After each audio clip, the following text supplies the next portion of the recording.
Bien, ¿logramos escuchar el video? Sí, licenciada. Sí, licenciada.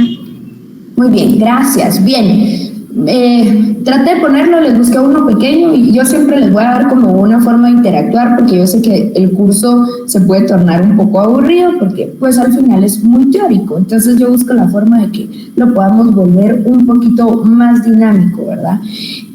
Vamos a ver, está Laura Lara por ahí conectada, que entendimos que puede hacer la diferencia entre sociedad y una comunidad internacional.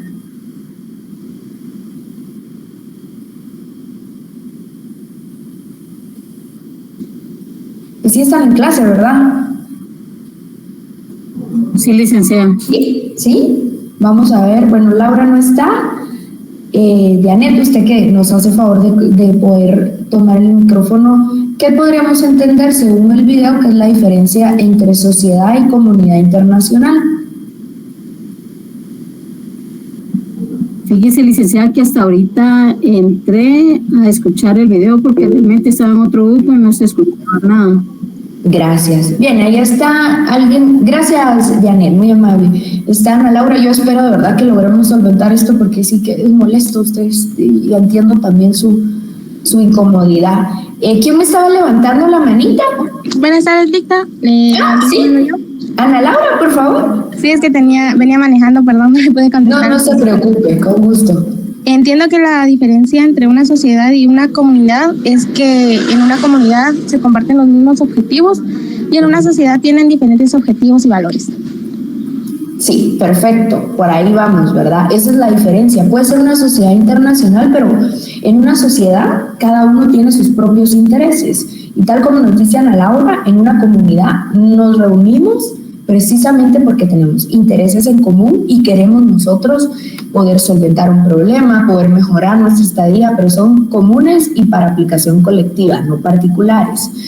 Bien, vayamos entonces a nuestra presentación otra vez. Y pregunto, ¿pueden ver de nuevo mi presentación? Sí, Lida, sí se ve. Gracias, muy amables. Aquí un pequeño resumen de básicamente lo que acabamos de ver, comunidad internacional y sociedad internacional.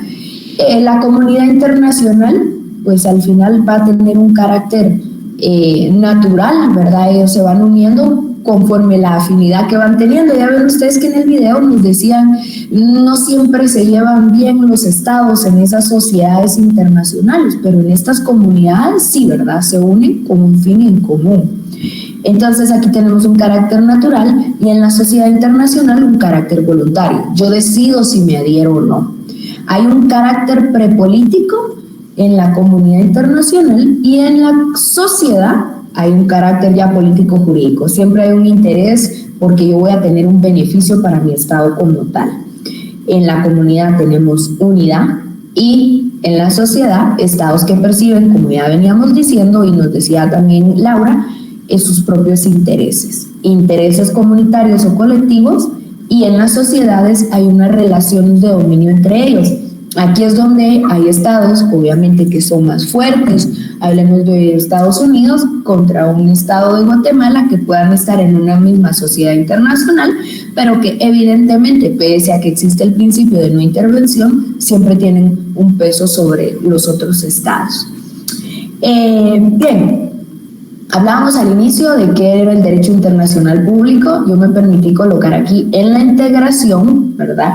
Que la misma de igual forma no es precisa, porque va a depender mucho de qué contexto tengamos o qué materia busquemos nosotros abarcar, en este caso como comunidad. Pero básicamente, ¿verdad? Yo les coloqué aquí los países representados en la ONU, por ejemplo. Pero me permití traer también los sujetos de derecho internacional público. ¿Cuáles son esos sujetos? Y ahí voy a dejar de compartir para que ustedes me apoyen con ese tema.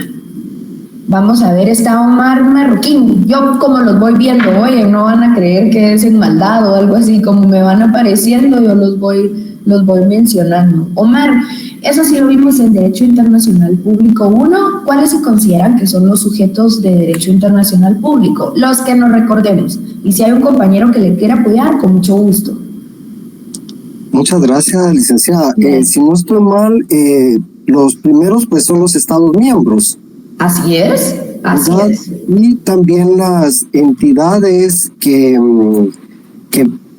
pueden ser representados por sí mismos, por ejemplo, algún tipo de organización internacional que vela por los derechos particulares, ¿verdad?, de alguna sociedad que está en vulnerabilidad. Son los que recuerdo, licenciada. Gracias, re bien, Omar. Nos hacen falta por ahí otros dos. ¿Quién más le apoya a Omar? Buenas tardes. Buenas tardes, Benicio.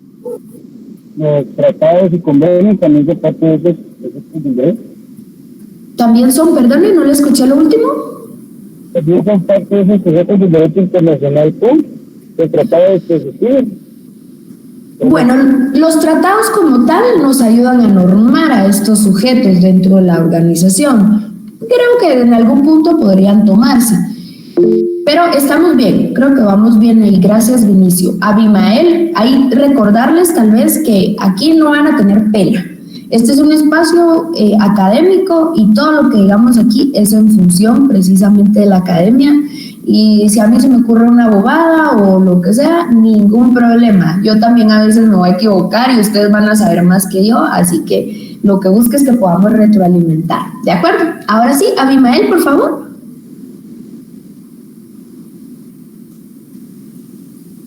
¿Está por ahí que tiene su mano levantada? Abimael. Bien, creo que tal vez no, por error ahí, pero bien. Gracias, Vinicio, y gracias, Omar. La ONU sí podría ser un organismo internacional. ¿Qué pasa con aquellos grupos como...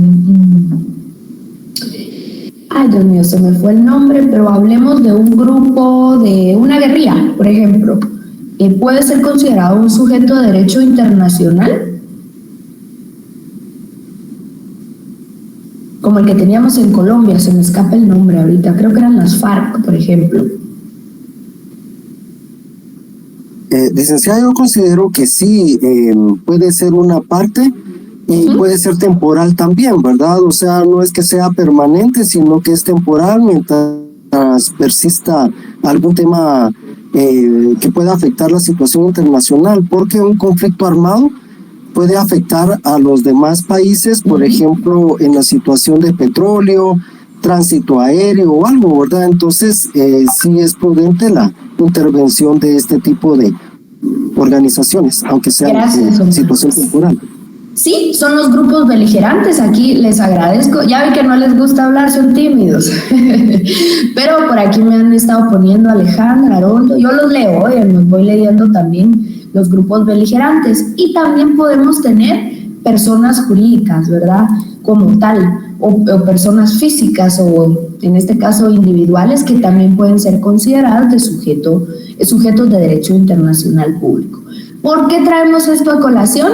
Pues básicamente, ¿verdad? Y ahora voy a volver a compartirles mi pantalla porque yo quiero que veamos quiénes conforman o quiénes se consideran parte de las comunidades internacionales. ¿Pueden ver mi pantalla nuevamente? Perdonen que pregunte, pero no quiero que se pierdan los que logramos estar en clase, lo que estamos transmitiendo. Sí, licenciada. Sí, gracias, muy amable. Entonces, entonces está integrada, va a ser, aquí nos dice por todos los seres humanos que habitan en el planeta, eso lo encontré yo con algunos autores, y que se hallan en constante comunicación. Pero no todos podemos estar en una comunidad internacional, pues personalmente no puedo ser una Diana, no puede ser solita un sujeto de derecho internacional y pertenecer a una comunidad. Hay ciertos elementos que me van a hacer a mí pertenecer a esa comunidad. Y entonces se dividen en sujetos primarios, secundarios y, perdónenme, aquí era terciarios, entonces para que lo voy a cambiar de una vez, ya no me va a dejar, pero son terciarios. Entonces, ¿qué van a hacer? Sujetos primarios, organizaciones intergubernamentales. Ya hablábamos nosotros hace un momento y alguien me mencionaba la ONU, por ejemplo. Sujetos secundarios, organizaciones no gubernamentales, aquellas ONG que son de carácter internacional y que se dedican a hacer pues apoyo en distintas áreas como Misión Internacional de Justicia o ahí está Human Rights, por ejemplo, entre otras que nosotros vayamos viendo que tienen un interés en común y que se van uniendo con los demás sujetos del derecho internacional público. Y sujetos terciarios, por favor aquí sería terciarios, las personas, las empresas multinacionales o transnacionales, pero que, como vimos en un inicio, tengan un interés en común, se puedan regir por la normativa que rige a los estados también y que sea de forma voluntaria. Pregunto, ¿tenemos dudas hasta aquí?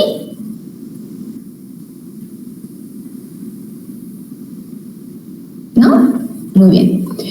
Vamos entonces ahora con cuál es el objeto o el objetivo de las comunidades internacionales. Aquí era donde yo les decía que varía mucho según lo que nosotros queramos hacer, ¿verdad? Pero entre ellos, por ejemplo, vamos a tener el promover la paz, el promover seguridad, la búsqueda del desarrollo social. La Organización de Naciones Unidas, por ejemplo, se enfoca básicamente en esos temas, ¿verdad? Más adelante vamos a ir viendo OEA y ONU también. No lo traje acá como tal porque hay un apartado específico para que lo podamos desarrollar, aunque yo no recuerdo si en Derecho Internacional Público lo vieron también, cómo está conformada ese aspecto. No lo tengo claro si se ve desde el primer curso, pero ustedes me van a ir contando. ¿Por qué promover la paz es importante en una comunidad internacional? Vamos a ver quién me apoya con eso. ¿Quién está por ahí? Bien, vamos a ver. Fíjense que hay como 100 personas acá. Entonces sí les voy a ir preguntando uno a uno, ¿verdad? Para que me vayan diciendo. Obvio no los puedo cubrir a todos, pero bien. Está Harold, que nos indicaba mientras dura el conflicto, el grupo beligerante. Harold, ¿por qué es importante para una comunidad internacional el promover la paz?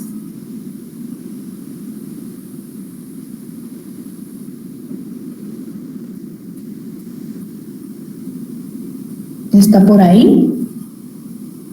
Y si no está Harold, alguien que nos dé su punto de vista. Vuelvo ahí a que aquí ningún problema, porque es importante para una comunidad internacional promover la paz. Bueno, ahí está Omar. Adelante, Omar.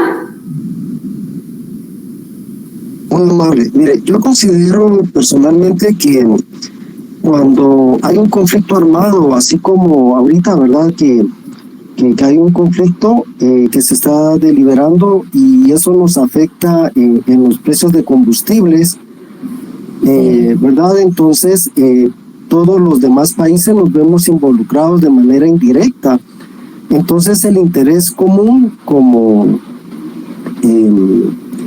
no es comunidad, es sociedad, como una sociedad, sí nos afecta y promovemos la paz, ¿verdad? Sería un ejemplo. Sí puede ser porque, digamos, el promover la paz no es solo por el mantenimiento de las vidas que tengamos también en esos estados que están en conflicto o están en guerra, ¿verdad? Sino, como usted me indicaba, tenemos otro tipo de situaciones. Yo aquí coloqué algunas, ¿verdad? Pero entre ellas, por ejemplo, el crecimiento económico se podría adaptar a todo ese encarecimiento que hay de combustibles, también. Si ustedes ven, por ejemplo, Ucrania es el mayor productor de granos del mundo y entonces ahí hay una afectación total.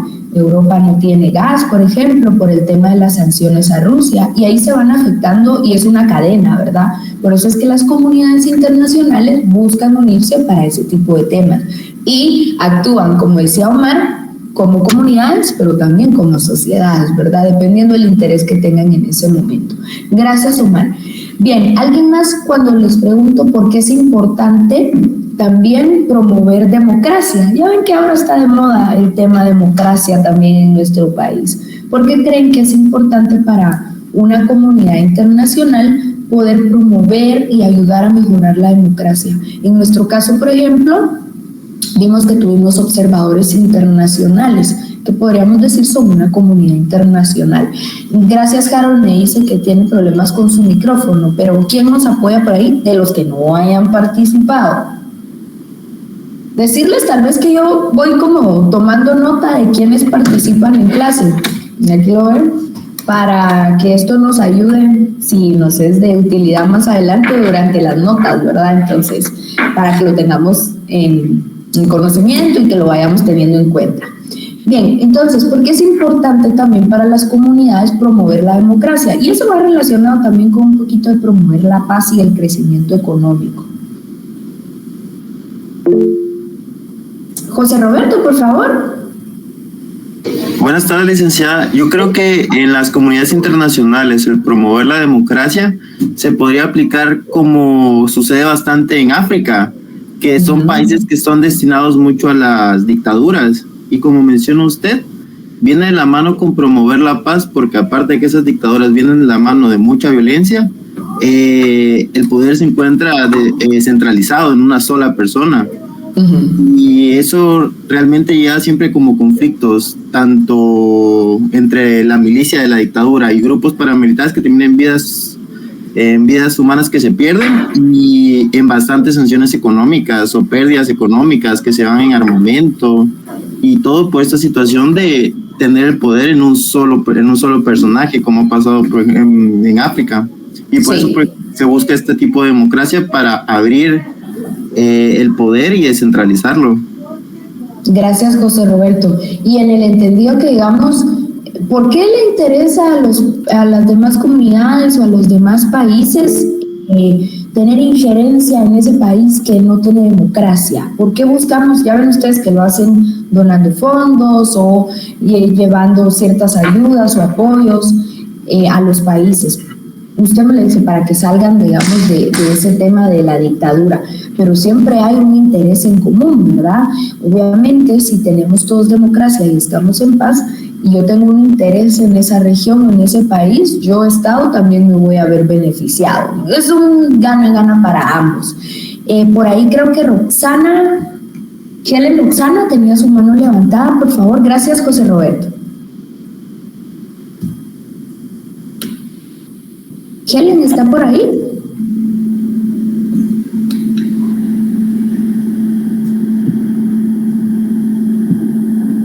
Shirley está ahí con su micrófono, no sé si va a participar.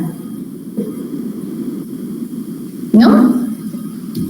Bien, entonces no sé si Helen por ahí va a seguir participando, pero aquí en el chat, por ejemplo, me dice Guadalupe, ya voy con Hugo.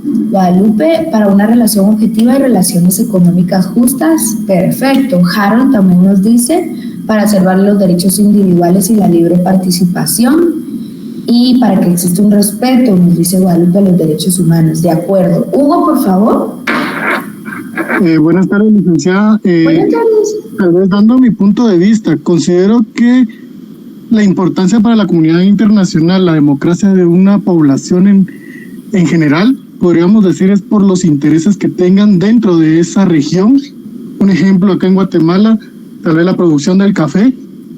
Un ejemplo sería Estados Unidos tenga mucho interés o un tipo de interés muy especial hacia nosotros por el hecho de que si nosotros entramos a una antidemocracia, todo lo que es el valor del precio del café se elevaría, habrían conflictos con la importación y exportación del mismo. Entonces considero que para un país perteneciente a la comunidad internacional es importante que la democracia sea fortalecida y tenga mucha énfasis en el sentido que la democracia sea defendida con justicia para no tener enfrentamientos contra la población y eso perjudique a un tercero.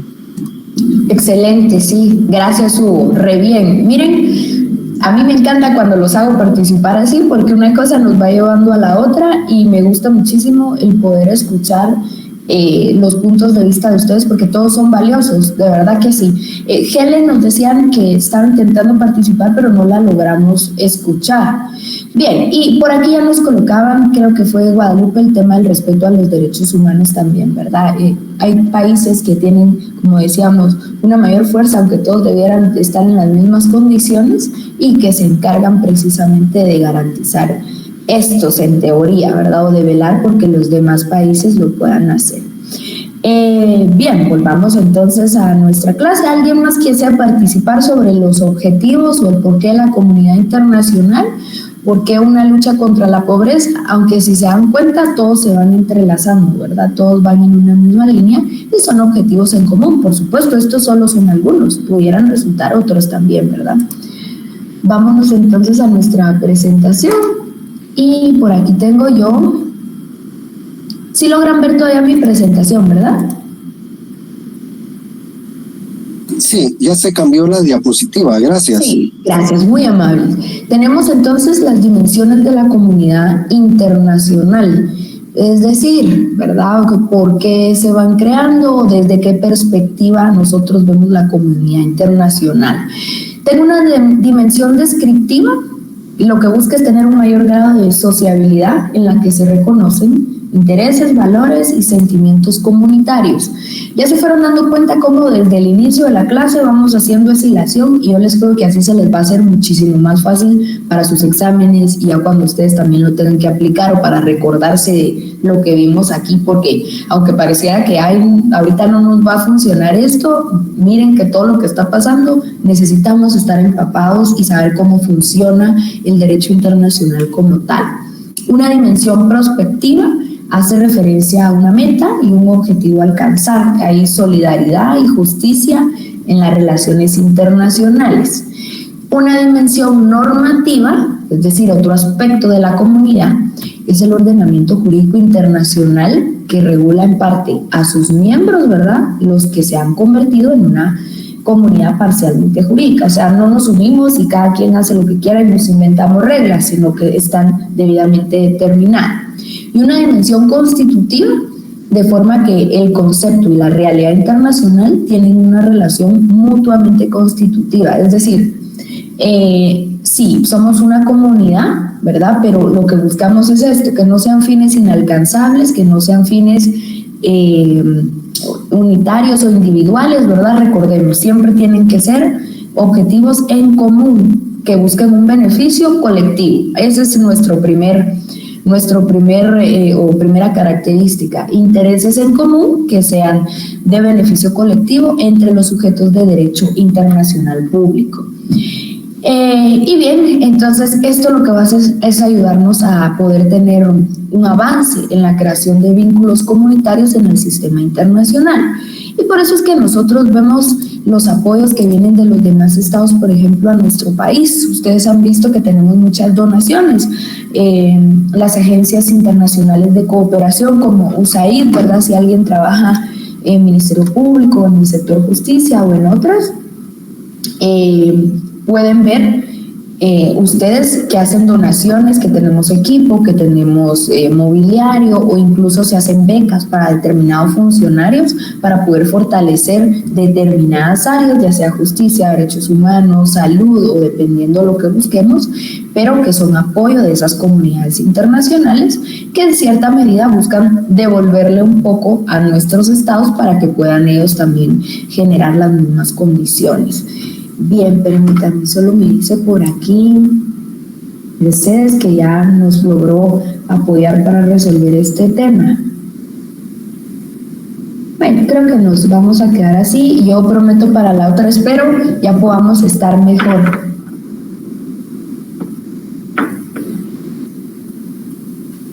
Que ya nos va quedando poco. Hoy tienen otra clase, ¿verdad? Sí, Licta. Sí, licenciada. Muy bien, entonces voy a tratar de ser puntual. Yo, miren que me da tanta pena con ustedes los retrasos, pero yo espero podamos ir resolviendo. Bien, volvamos a nuestra presentación. Pregunto, ¿tenemos alguna consulta sobre las dimensiones? No. Bueno, la normativa. ¿Bajo qué reglas, qué normas, qué leyes, si lo queremos ver así, se van a regir estas comunidades internacionales? Fíjense que lo primero y lo más importante van a ser las normativas consuetudinarias. ¿Qué entendemos nosotros cuando hablamos de normativa consuetudinaria? ¿A qué se refiere esa palabra? Y esa sí ya la venimos viendo nosotros desde el primer año. Vamos a ver quién me apoya con eso. ¿Por medio de la costumbre? No. Sí, gracias Alicia. ¿Alguien más? Lo consuetudinario, la costumbre licenciada, lo que viene de generación en generación va quedándose como referencia de todo para un futuro, ¿verdad? Gracias, Giovanni. Y ahí tal vez traer a colación, por ejemplo, en nuestro país, cómo funciona esa costumbre. ¿Será que tiene preeminencia sobre, como una fuente del derecho, verdad? Preeminencia sobre nuestra normativa interna, sobre nuestra constitución, o cómo es que está regulado ese derecho consuetudinario. A ver, Merlin, si nos apoya con eso, ya nos está levantando ahí la manita. Buenas noches, licenciada. Forma parte de una fuente de la ley, la costumbre. Sí, puede ser fuentes de derecho, fuentes de la ley, muy bien, pero digamos si tenemos en esas fuentes del derecho, en ese orden, ¿verdad? Siempre va a ser la ley. ¿Cuál nos sigue? Ya nos está diciendo Merlin.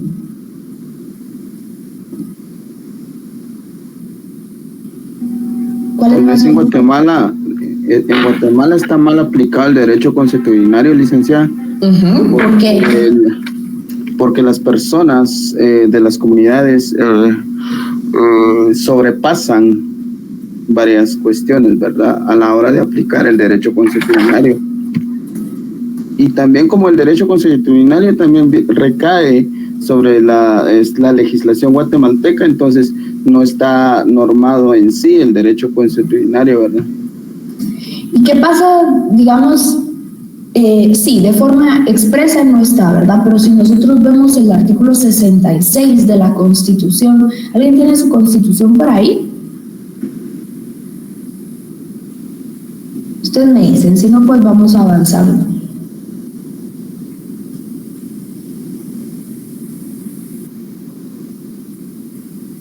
¿No? Sí, alguien nos decía los convencionalismos sociales. Tal vez se lo tenemos. Yo la tengo en la mano, Liz. Sí, lo podemos leer, por favor. Hacemos tal vez, Brenda, perdóneme que la interrumpa, donde dice sección tercera, comunidades indígenas. Por favor. Está bien. Dice el artículo 66, protección de grupos étnicos. Guatemala está formada por diversos grupos étnicos, entre los que figuran los grupos indígenas de ascendencia maya. El Estado reconoce, respeta y promueve sus formas de vida, costumbres, tradiciones, formas de organización social, el uso del traje indígena en hombres y mujeres, idiomas y dialectos. Ya ven, ¿verdad? Entonces sí está ahí, no está de una forma tácita, y Giovanni tiene razón cuando nos dice a veces hay un abuso de las comunidades, pero fíjense ustedes que el mismo artículo 70 de la Constitución establece una ley regulará lo relativo a las materias de esta sección. Lo que pasa es que no la tenemos y nos hemos ido básicamente casi como un common law, ¿verdad? Bajo la función de que es un derecho consuetudinario, que es costumbre. Es bien complicado. Yo en mi función jurisdiccional también les digo que es bien complicado poder uno saber determinar cuándo voy a aplicar la jurisdicción indígena y cuándo voy a aplicar la normativa interna sin poder transgredir este tipo de normativa. Gracias, Brenda. Y también recordemos que tenemos tratados y convenios en materia de derechos humanos, y por ahí el convenio 169 de la OIT, que esto nos permite ir ampliando un poquito más ese tipo de derechos. No obstante, también la Corte de Constitucionalidad ha emitido sentencias que ya son jurisprudencia en cuanto a qué elementos se deben considerar para poder aplicar pues esa normativa también de la jurisdicción indígena. Es un tema bien denso y espero, si tenemos más tiempo, lo vamos a ir a poder explicar. Pero muchas gracias, Giovanni, muchas gracias, Brenda. Abimael nos coloca por acá las fuentes del derecho, ¿verdad? Y la ley es la única fuente, es el ordenamiento jurídico. La jurisprudencia la complementará y la costumbre regirá solo en defecto de la ley aplicable o por derivación de la ley. Porque siempre que no sea contraria, por ejemplo, en un delito de violencia contra la mujer, la misma ley establece la prohibición de aplicar cualquier tipo de costumbre o jurisdicción de otro tipo bajo el argumento de, por ejemplo, yo golpeo a una mujer porque esa es la costumbre. Eso no se puede hacer, ¿verdad? No se puede argumentar esto como un paliativo o como un atenuante a la conducta que se hace. Alejandra Segura dice, generalmente, perdonen que vaya leyendo, pero creo que algunos no pueden hablar al micrófono y entonces lo vemos. Se va transmitiendo de forma oral y se aplica en los pueblos de Guatemala y es un derecho que dictan las personas. Sí, de hecho así es. Bien, avancemos entonces, ya me extendí, a mí me encantan todos esos temas y Yo hablo un montón. Voy a volver aquí con mi pantalla. Bien, hablemos entonces ahora de normas, bueno, ya vimos consuetudinarias, normas jurídicas, como se nos ha dicho hace un momento, que no están escritas, pero se cumplen porque en el tiempo se ha hecho costumbre utilizar exactamente lo que dijimos, solo que a nivel internacional. Por supuesto que regularmente entre estados hay una normativa establecida como tal, que serían estas, ¿verdad? Pero no se deja de lado la costumbre que se utiliza, más dependiendo del tipo de estado que tengamos y la cultura que los mismos tengan. Convencionales, que va a ser un tipo especial de leyes que tienen su origen en los acuerdos establecidos por un grupo social. Aquí convenios y tratados, no recuerdo el nombre del compañero, perdónenme, que me habló sobre cuando hablamos de los sujetos de derecho internacional público, que me hablaba de los convenios y tratados, aquí van, ¿verdad? Entonces, estos son los que dictan las reglas del juego, básicamente, y de los que Guatemala, yo les decía ayer, somos parte de un montón de convenios y tratados, algunos que incluso son inaplicables, ¿verdad? Recientemente se aprobó uno para temas de armas nucleares, pero somos parte porque en algún momento esto pudiera venir aquí. Ya ven, con el mundo tan revuelto nos puede pasar. Y luego resoluciones de los organismos internacionales. ¿A qué se referirá este tema de resoluciones de los organismos internacionales? ¿Quién me apoya con eso? Ya vamos a ir terminando para que no vean que los molesto mucho. Yo sé que tienen la otra clase. Sí, la presentación yo se las voy a hacer llegar, Oliver, ningún problema. Y yo hablaba ayer que también hago un material como de apoyo un poquito más fortalecido para que ustedes lo puedan ir viendo. Bien, entonces, ¿a qué nos referimos con resoluciones de los organismos internacionales o qué injerencia pueden tener en la comunidad internacional o en los estados? Yo, Organización de Naciones Unidas, emito una resolución en la que indico que Guatemala es violador de derechos humanos porque no ha cumplido con la Convención sobre los Derechos del Niño. ¿Será esto vinculante? ¿Será que afecta a la comunidad internacional? ¿Cómo funcionará? ¿Alguien que nos apoye?